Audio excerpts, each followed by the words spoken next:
Consciente que la relation client est en train de se réinventer face à la transition numérique et digitale, la CCI Nice Côte d'Azur a organisé le 14 novembre la première soirée Connexion Client à destination des professionnels du tourisme, commerçants, responsables de TPE ou dirigeants de PME. Près de 150 personnes ont participé à cette soirée au cours de laquelle elles ont pu découvrir un village de solutions organisé autour de 30 prestataires, mais également participer à une conférence interactive d'Hélène Dunègre. Cette experte en marketing et business development des services accompagne ses clients sur la mise en œuvre d'une stratégie d'innovation fondée sur l'expérience client, une notion dont Hélène Dunègre nous précise les contours. L'expérience client, c'est la somme des interactions du client avec l'entreprise, avant, pendant, après l'achat.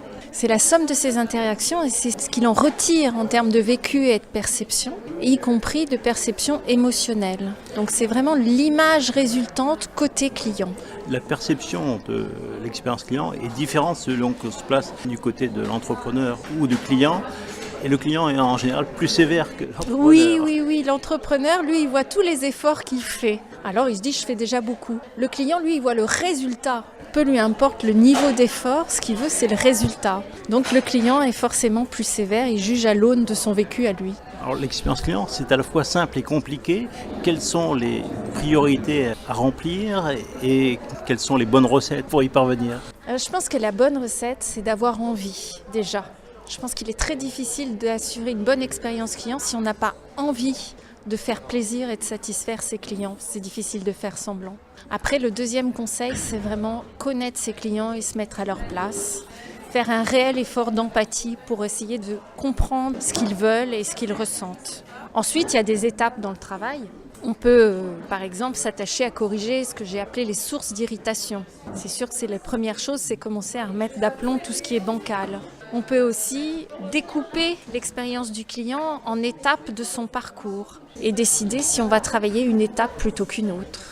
Les nouvelles technologies digitales créent de nouveaux usages et aussi de nouvelles attentes de la part du consommateur. Comment bien les prendre en compte ?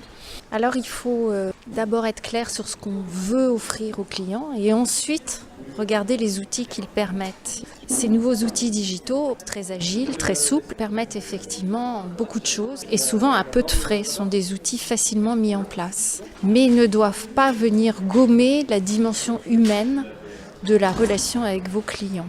Les avis clients prennent de plus en plus d'importance, ils prennent même le pas sur la publicité.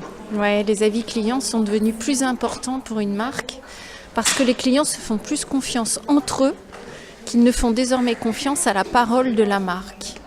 C'est une espèce de rééquilibrage. Dans le temps, la marque parlait et les clients avaient beau crier, personne ne les entendait. Aujourd'hui, les marques sont forcées à une vraie transparence puisque s'ils font une promesse, les clients peuvent désormais prendre la parole pour dire qu'ils ne la tiennent pas. Alors justement, les clients jugent plutôt à l'aune de la promesse donnée et c'est plutôt une bonne nouvelle pour le commerçant qui peut maîtriser ce paramètre. Exactement. S'il y a une chose que le commerçant peut maîtriser, c'est la promesse qu'il fait et la promesse qu'il formule.